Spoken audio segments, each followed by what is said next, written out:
Assalamualaikum warahmatullahi wabarakatuh. Sahabat muslimah yang dirahmati Allah, pemberlakuan sistem sanksi di dalam Islam oleh Allah Subhanahu wa taala semata-mata untuk mencegah manusia dari tindak kejahatan. Apa itu tindak kejahatan dan perbuatan apa saja yang termasuk dalam tindak kejahatan? Maka Islam telah memberikan batasan yang jelas tentang hal ini. Kejahatan dalam pandangan Islam adalah semua perbuatan yang tercela. Tercela yang dimaksud di sini tentu adalah semua perbuatan yang dicela oleh musyari, pembuat hukum, yaitu Allah dan Rasul-Nya, di mana celaan dalam setiap perbuatan-perbuatan yang termasuk dalam tindakan kejahatan itu datang melalui dalil, apakah itu di dalam Al-Quran, As-Sunnah, Ijma' ataupun Qiyas. Dan setiap perbuatan tercela di dalam pandangan Islam, dia pasti adalah perbuatan dosa. Perbuatan apa saja yang termasuk dalam kategori tindak kejahatan atau jarimah? Yang pertama adalah semua perbuatan dalam rangka meninggalkan kewajiban. Artinya, hukum-hukum yang wajib, kemudian yang harusnya dilakukan oleh kaum muslimin, tapi kemudian ditinggalkan. Contoh misalnya, puasa pada bulan Ramadan. Di dalam Islam, seseorang boleh tidak berpuasa pada bulan Ramadan jika ada izin syar'i, jika ada ketetapan dari Allah dan Rasul-Nya terhadap ketidakbolehan mereka untuk tidak berpuasa sebagai izin tidak puasanya mereka. Jika ada seorang muslim yang kemudian tiba-tiba tidak berpuasa hanya karena malas pada bulan Ramadan, maka tindakan itu termasuk di dalam tindakan kejahatan yang dia akan dikenakan sanksi di dalam syariat Islam. Demikian juga yang kedua, perbuatan yang kedua adalah perbuatan melaksanakan sesuatu yang haram, yaitu hukum-hukum yang diharamkan oleh syariat Islam, riba yang diharamkan, berzina yang diharamkan, tidak menutup aurat yang diharamkan. Pada saat keharaman itu dilakukan oleh seorang muslim, maka sebenarnya dia sedang melakukan tindakan kejahatan. Kemudian yang ketiga, yang termasuk di dalam tindakan kejahatan atau tindakan yang akan dikenakan sanksi adalah melanggar atau menyelisihi perintah khalifah, kepala negara di dalam sistem pemerintahan Islam. Nah, bagaimana caranya kita mengetahui di dalam suatu dalil tentang suatu perbuatan yang diharamkan misalnya, itu menunjukkan bahwa Allah mencelanya atau musyari pembuat hukum Allah dan Rasulnya mencelanya. Maka kita bisa mengambil contoh di dalam Quran surat Al-Isra ayat 32, A'udzubillahi minasyaitonirrajim, Bismillahirrahmanirrahim, wala taqrabuz zina innahu kana fahisyatan wa sa'a sabil. Di dalam ayat itu Allah berfirman, dan janganlah kalian mendekati zina, sesungguhnya zina itu adalah fahisyah, tindakan yang keji, perbuatan yang keji, dan seburuk-buruknya jalan. Dan keharaman zina ini lebih ditegaskan lagi oleh Allah Subhanahu wa taala di dalam Quran surat An-Nur ayat 2 dan sekaligus menjelaskan tentang sanksinya. A'udzubillahi minasyaitonirrajim, Bismillahirrahmanirrahim, wazaniyatu wazani fajlidu kulla wahidin minhuma mi'ata jaldatin. Bahwa pezina perempuan dan pezina laki-laki, maka jilidlah salah satu di antara keduanya dengan 100 kali jilid. Di sini kita bisa memahami bahwa ternyata memang perbuatan berzina itu termasuk dalam perbuatan yang qabih atau yang tercela, karena ada indikasi atau ada qarinah melalui dua dalil tersebut tentang keharamannya. Indikasi yang pertama adalah adanya seruan berupa kalimat celaan atau kalimat yang menunjukkan bahwa perbuatan itu memang adalah perbuatan terpuji, ketika Allah kemudian memberikan label kepada perzinahan itu dengan innahu kana fahisyatan wa sa'a sabil. Sesungguhnya itu adalah perbuatan yang keji dan seburuk-buruknya jalan. Perbuatan yang keji dan seburuk-buruknya jalan merupakan celaan dari Allah yang menunjukkan bahwa benar-benar perzinahan itu adalah perbuatan yang tercela dan pelakunya bisa dihukumi sebagai orang yang melakukan tindak kejahatan. Kemudian yang berikutnya di dalam Quran surat An-Nur ayat 2 lebih ditegaskan lagi dengan adanya qarinah atau indikasi berupa sanksi yang diterapkan atau yang diberlakukan kepada siapa saja yang melakukan perzinahan, yaitu hukum jilid 100 kali bagi yang belum menikah, dan di dalam hadis Rasulullah hukum rajam bagi yang sudah menikah.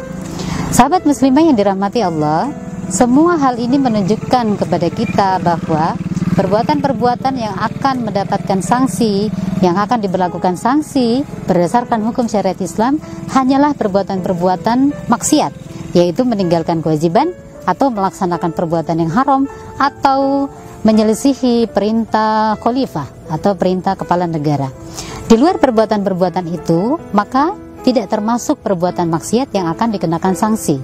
Jadi perbuatan-perbuatan yang terkategori perbuatan-perbuatan yang hukumnya adalah sunnah atau hukumnya mubah atau hukumnya makruh, karena Allah dan Rasulnya tidak memberikan indikasi ketetapan pelaksanaannya, maka bagi siapa saja yang tidak melakukannya dalam perbuatan-perbuatan sunnah, makruh atau mubah, maka mereka tidak dianggap sebagai pelaku maksiat dan tidak dianggap sebagai orang yang melakukan kejahatan.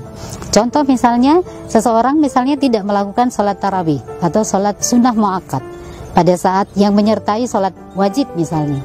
Ketika ada seorang muslim yang tidak melakukan itu, maka kemudian dia tidak dianggap sedang melakukan tindak kejahatan yang wajib dikenakan sanksi atasnya, karena dalil-dalil tentang pelaksanaan sholat sunnah itu tidak mengantarkan kepada pemahaman bahwa itu wajib dan kalau ditinggalkan maka menyebabkan seseorang mendapatkan sanksi dan diberi label kepadanya sebagai pelaku tindak kejahatan.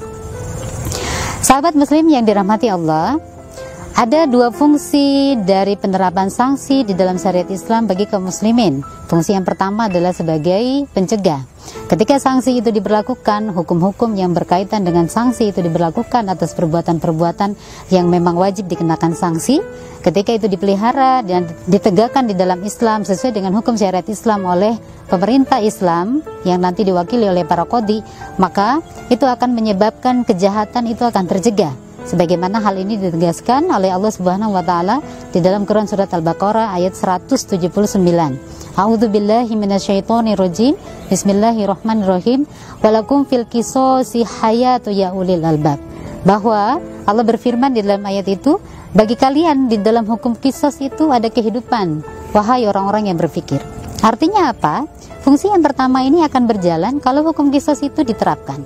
Hukum setimpal bunuh bagi siapapun yang membunuh secara sengaja tanpa ada alasan yang hak baginya untuk membunuh. Maksudnya apa?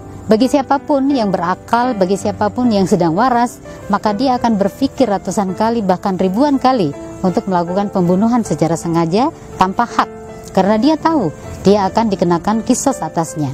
Ketika kemudian sebelum dia membunuh, misalnya dia mematahkan kaki orang yang dibunuhnya, maka hukum qisas berlaku juga kepadanya.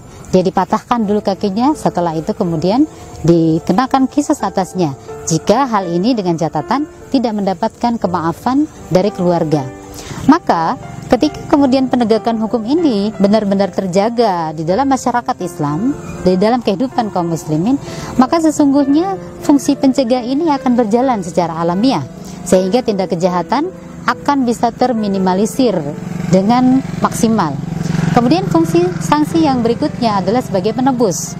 Artinya apa? Ketika seseorang ikhlas dan ridho dikenakan hukum sanksi kepadanya di dunia, maka insya Allah dosa-dosanya akan diampuni dan dia di akhirat nanti tidak akan lagi diberikan azab oleh Allah Subhanahu wa taala. Hal ini ditegaskan di dalam hadis Rasulullah sallallahu alaihi wasallam tentang taubatnya Ma'iz al-Islam yang melakukan perzinahan pada masa Rasulullah. Ma'iz al-Islam datang kepada Rasulullah untuk minta dirajam karena saat itu Ma'iz adalah orang yang sudah pernah menikah. Lalu kemudian masyarakat ketika menyaksikan rajam yang dilakukan, hukum rajam yang dilakukan kepada Ma'iz, masyarakat waktu itu berselisih tentang taubatnya Ma'iz, dan Rasulullah mendengarkan hal ini. Dan apa kata Rasulullah? Rasulullah mengatakan sesungguhnya taubatnya laki-laki ini ketika hendak dibagikan kepada seluruh penduduk dunia, maka taubatnya itu akan mencukupi taubatnya seluruh penduduk dunia. Dan Rasulullah menyambung, sesungguhnya aku menyaksikan, aku melihat Ma'iz sedang berenang di salah satu sungai di surga. Ini berarti menunjukkan bahwa ketika seseorang ikhlas menjalani hukum sanksi yang diterapkan kepadanya di dunia, maka Allah akan mengampuninya dosa yang sudah dilakukan di dunia, sehingga kemudian dia bisa terhindar dari azab Allah pada hari akhirat nanti. Sahabat muslim yang dirahmati Allah, penerapan hukum sanksi di dalam pandangan Islam semata-mata untuk mencegah melebarnya dan meluasnya serta merajalelanya kejahatan. Yang kedua, bahwa pelaksanaan hukum sanksi ini harus didasari atau dilandasi oleh keimanan kepada Allah, bahwa hukum sanksi adalah bagian dari syariat Islam yang tidak boleh kemudian kaum muslimin memilih karena beratnya melakukan atau menegakkannya. Maka ketika dorongan keimanan yang menjadi landasan, maka ini akan menjadi mudah bagi kaum muslimin untuk menjalaninya. Dan yang berikutnya adalah bahwa yang melaksanakan sanksi, penerapan hukum sanksi di dalam Islam itu adalah khalifah atau negara atau orang-orang yang mewakilinya. Dalam hal ini adalah qadhi atau lembaga peradilan di dalam sistem pemerintahan Daulah Khilafah Islamiyah. Sekian dari kami. Assalamualaikum warahmatullahi wabarakatuh.